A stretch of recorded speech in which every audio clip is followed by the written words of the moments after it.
उस जल की महत्वता को हमें जानना है इस मकर संक्रांति पर। ऐसे कहते आए हैं कि सबसे बड़ा दान अगर किसी चीज का है तो जल का दान है। प्यासे को पानी पिला देना, भूखे को अन्न का भाग खिला देना,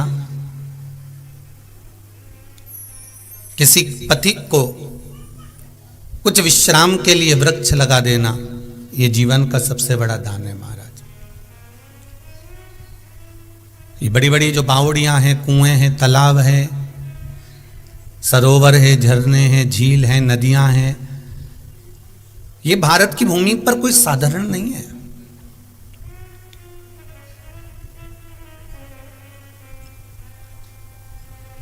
जहां जहां भगवान विराजमान है वहां वहां पर कुछ ना कुछ कुआं होगा, बावड़ी होगी, तालाब होगा, नदी होगी, सरोवर होगा, कुंड होगा, कुछ झीलें होंगी, कुछ नदियां होंगी। इन नदियों का, इन तालाब का, इन बावड़ियों का, इन कुंडों का बड़ा महत्व रहा है।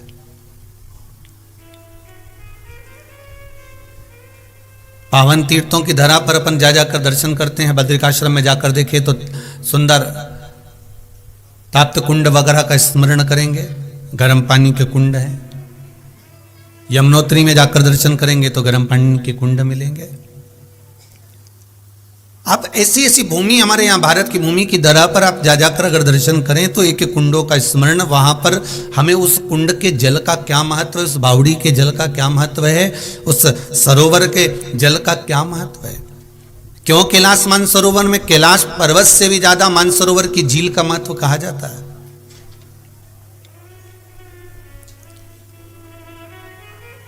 दर्शन करने वाला जीव, भगवान के मंदिर जाने वाला जीव, जो परमात्मा के दरवाजे पर भगवान के मंदिर में जाते हैं, दर्शन करते हैं, तो मंदिर में दर्शन करते समय ब्राह्मण देवता भी उनकी हाथ की अंजलि में चरणों तक दे देता है।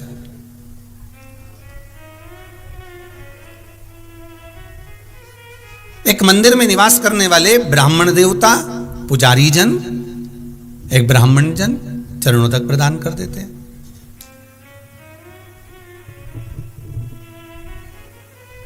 एक पुजारी जन चरणों तक दे देते हैं। महाराज जरा विचार करिएगा कि क्यों, और कहते भी हैं साथ में अकाल मृत्यु हरणम। आपकी अगर काल मंडरा रहा हो, रोग अगर सता रहा हो, बीमारियां अगर ग्रसित कर रही हो, तो आप मंदिर में जाकर जो चरणोदक लेते हो, जो चरणामृत लेते हो, मंदिर में जाकर जो चरणोदक ग्रहण करते हो, वो हमारी व्याधियों को, हमारे दुख को, हमारी अकाल मृत्यु का वो हरण कर लेता है। किसी भी मंदिर में गए आप, ब्राह्मण जन मिले, आपको तुलसी का दल दिया उन्होंने और आपको चरणोदक दिया। चने की दाल जब हम दान करते हैं तो स्वर्ण के बराबर दान का, प्रॉपर्टी के बराबर दान का लाभ जीव को प्राप्त होता है। आज भी नारायण के मंदिर में, बद्रिकाश्रम में 41 दाने चने की दाल के देने पर, आपको 41 तो गिनता नहीं इसलिए पोटली में बांध कर ले जाता है। कितनी भी विषम परिस्थिति आ जाए, कितनी भी विषम, उस विषम परिस्थिति में केवल एक नारी, उस विषम परिस्थिति में केवल एक स्त्री, उस विषम परिस्थिति में एक स्त्री, एक नारी एक ऐसी होती है जो उस विषम परिस्थिति में, चाहे वो आपके घर की माँ हो, आपके घर की बहन हो, आपके घर की बेटी हो, आपके घर की धर्म पत्नी हो, आपके घर की बुआ हो, आपके घर की काकी हो, आपके घर की नानी हो, आपके घर की दादी हो, कोई भी आपकी विषम परिस्थिति में, जब सामने विषम परिस्थिति आकर खड़ी होती है, उस जगह पर अगर कोई मार्ग ना सूझे, उस जगह पर अगर कोई मार्ग ना मिले, कोई मार्ग आपकी बुद्धि में आ ही ना रहा हो, तब घर की नारी के पास में, घर की स्त्री के पास में 5 मिनट बैठो और उनसे अपने मन की बात कहो, जरूर कोई ना कोई हल निकल कर सामने आ ही जाता है। कोई ना कोई हल जरूर आए, कोई ना कोई हल आपके सम्मुख में निकल कर आएगा। और एक और बात अपने स्मरण में लीजिएगा, अगर आप घर की स्त्री को अपनी कोई बात नहीं बता सकते, घर की नारी को अपने हृदय की बात नहीं बता सकते, और विषम परिस्थिति में फंसे हुए, बहुत विषम परिस्थिति, तो अशोक सुंदरी का जो स्थान होता है, देखिए थोड़ा ध्यान दीजिएगा, आप लोग एलईडी पर भी ध्यान देना और आस्था चैनल पर भी ध्यान देना। तो किस स्थान पर हम अपनी विषम परिस्थिति में अगर उसे स्पर्श कर लें, विषम परिस्थिति में अगर कोई तकलीफ की घड़ी चल रही है, तो हमारा मात्र स्पर्श और थोड़ी देर वहां स्पर्श कर कर अपने मन की बात को कह देने पर भी हमारी समस्या, हमारा दुख समाप्त होता है। जैसे ये शिवलिंग है, ये जलाधारी है, और सामने अशोक सुंदरी का स्थान। अब ये सामने जैसे अशोक सुंदरी का जो स्थान होता है, उस अशोक सुंदर वाली स्थान पर अपने हाथ, सीधे हाथ की 3 उंगलियां, मात्र 3 उंगलियां आप अगर स्पर्श करें और पंचाक्षर मंत्र नमः शिवाय, षडाक्षर मंत्र ओम नमः शिवाय या श्री शिवाय नमस्तुभ्यम का मात्र स्मरण करते रहे, और कुछ देर उस स्पर्श करी हुई उंगली को थोड़ी देर रखने के बाद अपने हृदय से लगा के अपने मन की बात कहकर, भले आपने जल चढ़ाया नहीं चढ़ाया, और अपने घर को लौट कर आ जाएं, वो विषम परिस्थिति टल ही जाती है, उसका समय का दुख तकलीफ नष्ट हो ही जाता है।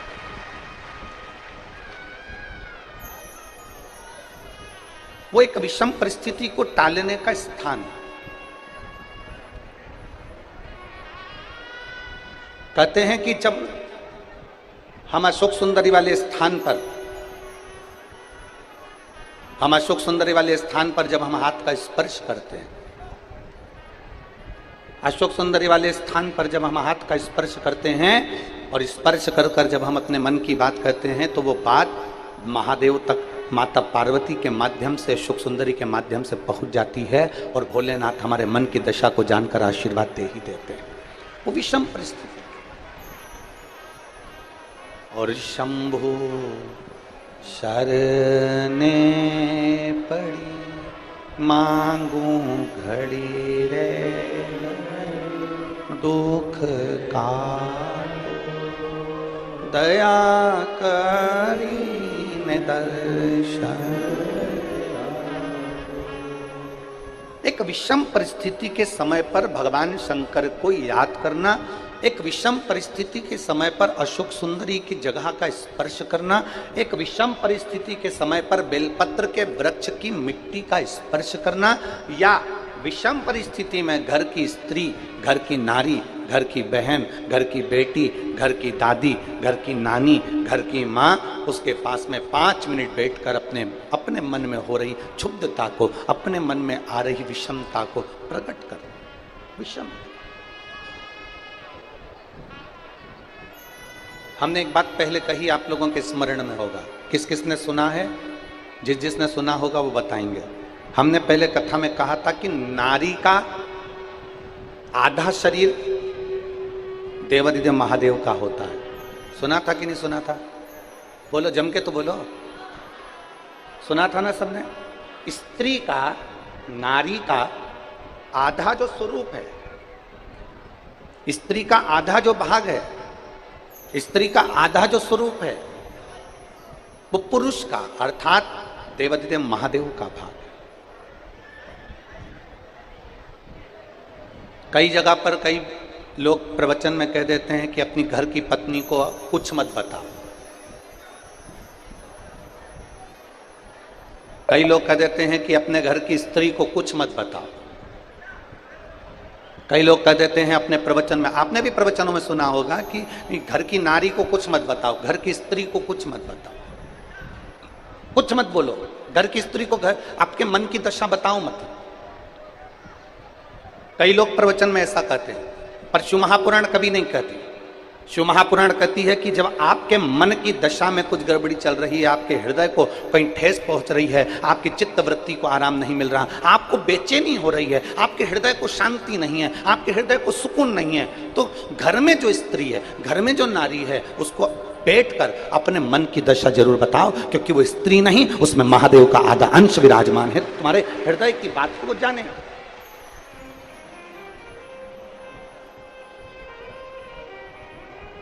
आपके हृदय की मनोदशा को वो पहचाने, आपके हृदय की बात को वो जानने का प्रयास करे।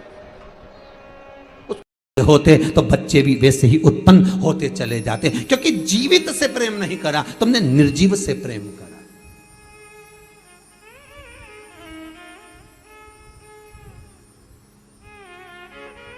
भोजन करने के बाद बर्तन भी साफ कर कर रखे तो निर्जीवन, तो दिल तो साफ करते।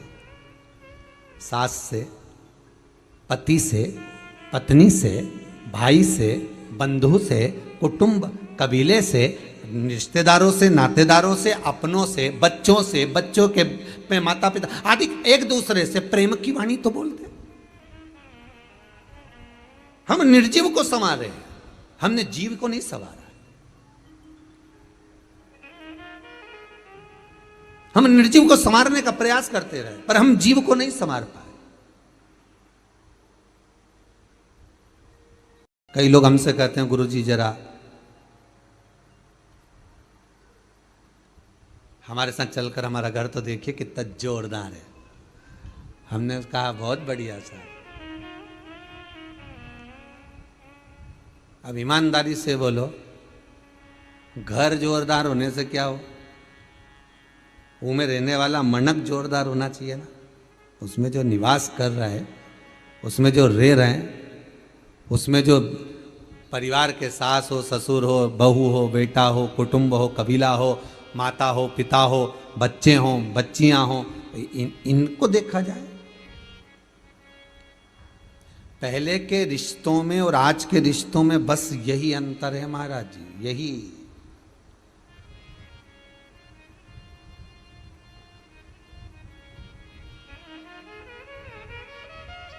है।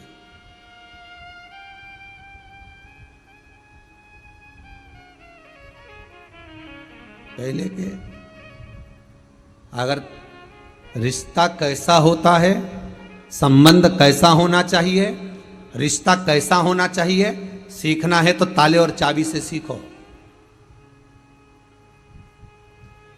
संबंध अगर देखना है तो ताला चाबी, तुम रोज घर में ताला लगाते हो, रोज चाबी लेकर कमरे में जाते हो, रोज पर्स में डालकर चाबी लेकर जाते हो, रोज जेब में डालकर चाबी लेकर जाते हो, कहीं ना कहीं तो लगाते होगे, दुकान में लगाते हो, साइकिल में लगाते होगे, गाड़ी में लगाते होगे, ताला तो लगाते होगे। तो अगर संबंध सीखना है, रिश्तेदारी सीखना है, संबंध कैसा होना चाहिए, अगर ये सीखना है तो एक बार ताला और चाबी से सीखिए। संबंध किसको कहते हैं, ये ताला चाबी बताएगा। टूट जाता है ताला, पर दूसरी चाबी से खुल नहीं पाता। चाबी वो ही लगती है जो उसमें लगती आई। और अगर चाबी लगाना, चाबी घूम गई, दूसरी लगाना तो उसको बनवाना पड़ेगा, वैसी की वैसी। तुम दूसरी लगाते जाओ, खोलेगा नहीं। संबंध ऐसा होना चाहिए कि किसी के कहने पर, भड़काने पर, शब्दों के संबोधन पर, आड़ा टेढ़ा बोलने पर, गलत सीख देने पर, वो कितनी चाबी लगाए पर ताला नहीं खुलना चाहिए। चाबी वही लगे जो श्रेष्ठ हो, चाबी वही लगे। कोई कितना ही अपशब्द बोले, कितना ही ताना दे, कितनी गालियां दे, कितना ही आड़-टेढ़ा बोले, हमें नहीं समझ।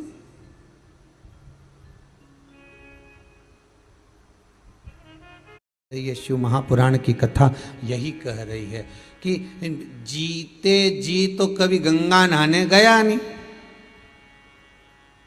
और मरने के बाद वह लोटा में भर लिया। तो पूछा, ये लोटे में भर के कहाँ जा रहे हो? तो कि गंगा जी ले जा रहे। अच्छा, गंगा जी? हाँ। तो क्या ये जिंदा थी जब गई थी क्या? कि नहीं, हमारी अम्मा तो कहीं नहीं गई। ओ ठीक है।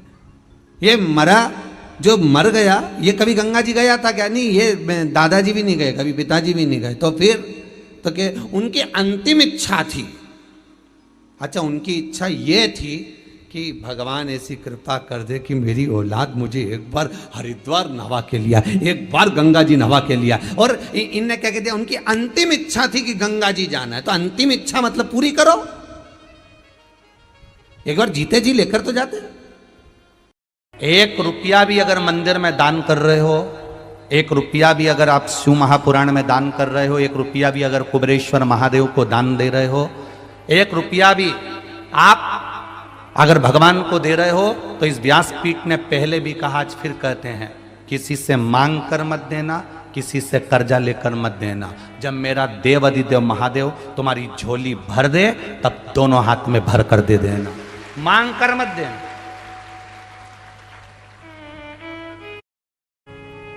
किसी मंदिर में दर्शन करने के लिए जाओ और तुम्हारे पर्स में अगर 10 रुपया नहीं है, पड़ोसन तुम्हारे साथ में है, तुम्हारे रिश्तेदार तुम्हारे साथ में, और किसी तीर्थ में तुम दर्शन करने गए हो, बद्रीनाथ दर्शन करने गए हो, केदारनाथ दर्शन करने गए हो, चंपेश्वर महादेव दर्शन करने के लिए गए हो, महाकाल दर्शन करने के लिए गए हो, राम जी के मंदिर दर्शन करने के लिए गए हो, किसी तीर्थ में दर्शन करने के लिए गए हो, तुम्हारा पर्स घर पर रह गया, तुम्हारा पर्स होटल में रह गया, तुम्हारा पर्स गाड़ी में रह गया, तो भी अपनी पड़ोसन से, अपने रिश्तेदार से भगवान के सामने दर्शन करते समय, भगवान सामने हैं और भगवान के सामने तुम पड़ोसन से मत मांगना कि 10 रुपए दे, मैं तेरे को भी गाड़ी में दे दूंगी। नहीं, भगवान को बुरा लगता है क्योंकि मेरे सामने खड़ी होकर तू दूसरे के आगे हाथ फैला रही है। मुझसे कहती मैं गाड़ी में से क्या तेरे सामने अंबारियां ला कर दे देता।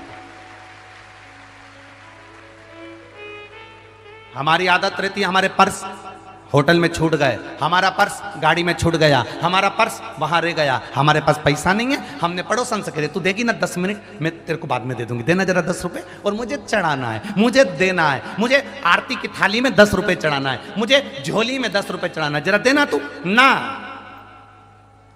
1 रुपया पड़ोसन से मत मांगो, 1 रुपया अपने रिश्तेदारों से मत मांगो।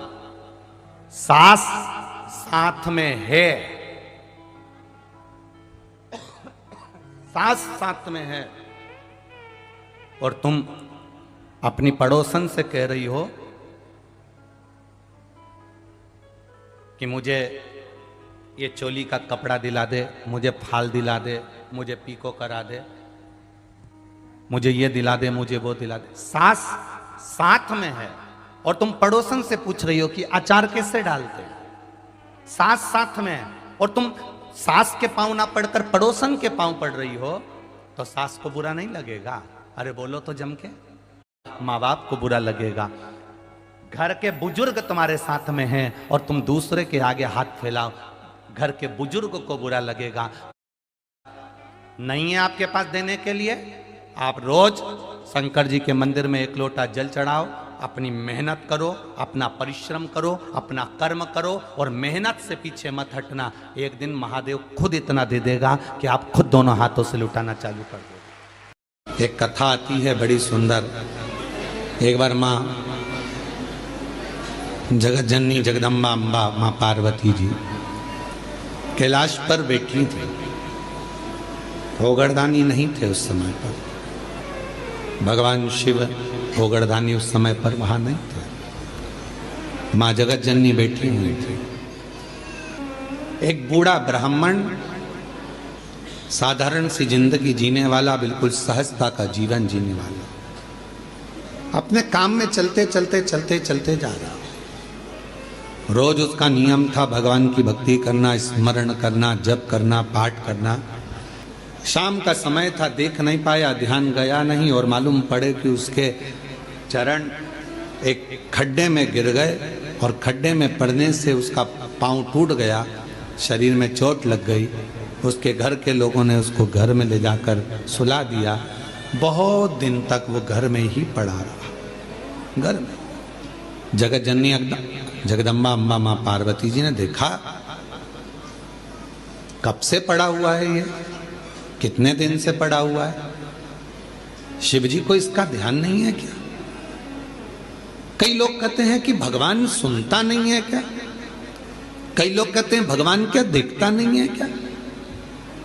हम इतना भजन करते हैं और हमारे एक रिश्तेदार हैं, वो हमको तकलीफ देते रहते हैं और इतना फूल रहा फल रहा, हमारे पड़ोसी इतने फल रहे फूल रहे जो भगवान के मंदिर तक नहीं जाते और लोगों को परेशान करके रखा है। उसके बाद भी उसके यहाँ भगवान इतना दिए जा रहा है। क्या भगवान नहीं है क्या? क्या भगवान की आंखें नहीं है क्या? लोग कहते हैं। हम इतना तपस्या करें, भजन करें, कीर्तन करें और दुख भी हमें ही आ रहा है। और वो इतना कष्ट देने के बाद दुनिया के लोगों को चूसे जा रहा है, धन लिए जा रहा है, लिए जा रहा है, लिए जा रहा है। लोगों को कष्ट दिया जा रहा और उसके बाद भी फल फूल रहा, क्या भगवान नहीं है क्या? है तो फिर जो इतना दुनिया को कष्ट दे रहा है वो इतना फल फूल क्यों रहा है? उसका कारण आज का नहीं है, पूर्व का है। कोई पिछले जन्म का उसने अच्छा कर्म करा होगा तो आज उसको भगवान ने इतना गाड़ी बंगला सत्ता वैभव जायदाद सब दी, सब पूर्व का करा होगा, आज भोग रहा है। और आज आने के बाद अगर वो बेकार कर्म कर रहा है तो एक जन्म नहीं, ना जाने कितने जन्म भोगेगा। और तू आज अच्छा कर रहा है, दुख मत मना। तूने पूर्व में कोई गलत कर्म करा होगा तो आज तेरे पास में ना थोड़ा धन कम है, वैभव कम है, सत्ता कम है, पर तेरे पास भजन तो ज्यादा है ना। भजन तू कर रहा है, शिव की आराधना कर रहा है, साधना कर रहा है, कर ले, अगला जन्म सवर जाएगा तेरा। फिर तुझे कोई जन्म नहीं लेना पड़ेगा, कोई जन्म, फिर तुझे कोई जन्म नहीं लेना। पार्वती जी की आंखों में जल भर गया कि कितना साधारण ब्राह्मण है और इतना इतना तप करने वाला, इतना साधना करने वाला, पूजन करने वाला, पांव टूट गया, शरीर टूट गया और पड़ा हुआ है। शिव जी का ध्यान नहीं है क्या? थोड़ी देर बाद भगवान शंकर आ गए, पार्वती जी उनसे रूठ कर बैठ गए। क्यों? क्योंकि भक्तों की दशा नहीं देखी गई, भक्तों की दशा नहीं देखी गई, माता से रूठ कर बैठ गए। शिव जी ने पार्वती जी से कहा, क्या बात है जगत जननी, तुम आज रूठी हुई सी दिखती हो। प्रभु आप इतने बड़े दयालु है, भगवान ने आपको 3-3 नेत्र दिए हैं, उसके बाद एक ब्राह्मण भक्त की दशा नहीं देखी जा रही तुमसे? जो रोज मंदिर जाता था, रोज भजन करता था, उसके पांव में चोट लग गई, कमर टूट गई, पांव टूट गया, वो पड़ा हुआ है पलंग पर, उसकी दशा नहीं देखी जा रही तुमसे? उसके पांव सही नहीं कर सकते, उसकी कमर सही नहीं कर सकते? शिव जी ने कहा, पार्वती कमर और पांव तो मैं एक बेलपत्र दूं उसको और खाएगा और वो ठीक हो जाएगा, पर मैं चाहता हूं कि थोड़ा समय वो पलंग पर पड़ा रहे, थोड़ा समय वो पलंग पर रहे, पलंग पर पड़ा रहे। हाँ, वो तुम्हारे को भज रहा है, तुम्हें जप रहा है, तुम्हारी आराधना कर रहा है और तुम कह रहे हो उसको पलंग पे पड़े रहने दो। हाँ पार्वती जी, उसको पड़े रहने दो। पार्वती जी नहीं मानी और पार्वती जी ने जाकर एक बूढ़ी का रूप रखकर उसको, पार्वती जी ने थोड़ा सा जल पिलाकर उसको पूरा स्वस्थ कर दिया। जैसे ही वो स्वस्थ हुआ, 4 दिन निकले, वो 4 दिन बाद निकल कर जा रहा था, वन से एक सिंह आ गया और शेर आकर उसको खा गया और उसका जीवन समाप्त हो गया। पार्वती जी ने कहा, जिसको मैंने ठीक करा था वो तो मर गया, मर गया, सिंह ने खा लिया, प्राण छूट गए उसके, वो मर गया। शिव जी के पास गई पार्वती जी, वो मर गया प्रभु, जिसको मैंने ठीक करा था उसके प्राण छूट गए। शंकर भगवान कहने लगे, पार्वती तुम जान नहीं पाई मुझे, हे जगत जननी, मैं काल अधिपति महाकाल हूं, मैंने उसकी मौत को देख लिया था, इसलिए तुझसे कहा था कि इसको पलंग पर पड़े रहने दे। ये पड़ा रहता, इसकी मौत टल जाती और ये ठीक होकर फिर अपने काम में लग जाता, पर तूने चलने नहीं। आप में से कई लोग हैं ऐसे जो भगवान को दोष देते हैं, कई लोग कथा श्रवण करने वाले भी ऐसे हैं जो परमात्मा को दोष देते हैं। हम इतना पूजन पाठ करते हैं तो दुखी हैं, हम जल चढ़ा रहे हैं तो दुखी हैं, हम मंदिर जा रहे हैं तो दुखी हैं, वो व्यक्ति इतना फल फूल रहा है, वो ऐसा कर रहा है, हम दुखी हैं। हम ना परमात्मा को धन्यवाद देना कि मैं तेरी निगाह में हूं, धन्यवाद दो। थोड़ा सा कष्ट आ गया तो रोना नहीं, भगवान को धन्यवाद देना कि कोई बड़ा दुख आने वाला था, थोड़े से दुख पर निकाल दिया। हाथ में लग गई, पांव में लग गई, घर में पड़े हो ना, तो परमात्मा चाहता है कि तेरे साथ कोई घटना घटने वाली थी तो निपटने वाला था, इसलिए हाथ पैर तोड़कर तुझे घर के अंदर पटक दिया कि तेरी जिंदगी बच जाए, तुझे कहीं जाना ना पड़ जाए।